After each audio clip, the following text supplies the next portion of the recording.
ખૂબ ખૂબ અભિનંદન પરમ સિદ્ધા માટે. સંસ્કૃતમાં તો ગદ્યને પણ કાવ્ય કહ્યું છે અને હવે તો કાવ્યનો આ દોર છે, તો એક રચના પ્રસ્તુત કરું છું.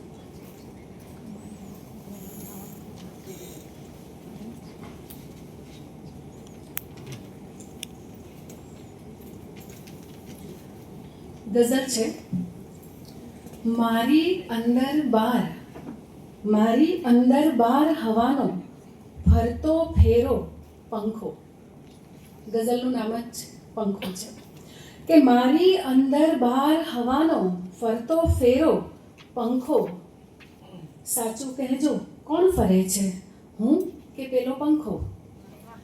સાચું કહેજો કોણ ફરે છે, હું કે પેલો પંખો? ને એમ જુઓ તો રૂપાળો ને થોડો છે માયાળું. કે એમ જુઓ તો રૂપાળો ને થોડો છે માયાળું. કંઈ ન કહેતો ત્યારે લાગે છે મનમેલો પંખો. કંઈ ન કહેતો ત્યારે લાગે છે મનમેલો પંખો. ને એની સાથે ફરતી રાખે મારી ચકમક આંખો. તમારે પણ સમજવાનું આ કયો પંખો છે કે એની સાથે ફરતી રાખે મારી ચકમક આંખો. ઉપર નીચે ચકરાવે મન છે વંઠેલો પંખો. ઉપર નીચે ચકરાવે મન છે વંઠેલો પંખો. ને એને ફરતા જોઈ હું પણ ઉડતી છત તોડીને.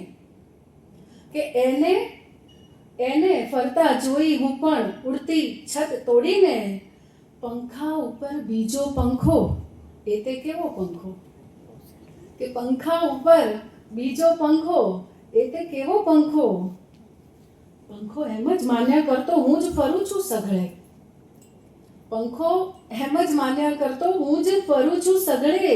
ને ત્યાં જ અચાનક પંખા ઉપર હસતો પહેલો પંખો. અંતિમ શેર છે કે આવો ઝરમર સંકેલો આ ફેર ફુદરડી ચક્કર. આવો ઝરમર સંકેલો આ ફેર ફુદરડી ચક્કર. એ ઠેકાણું શોધી કાઢો જ્યાં લટકેલો પંખો.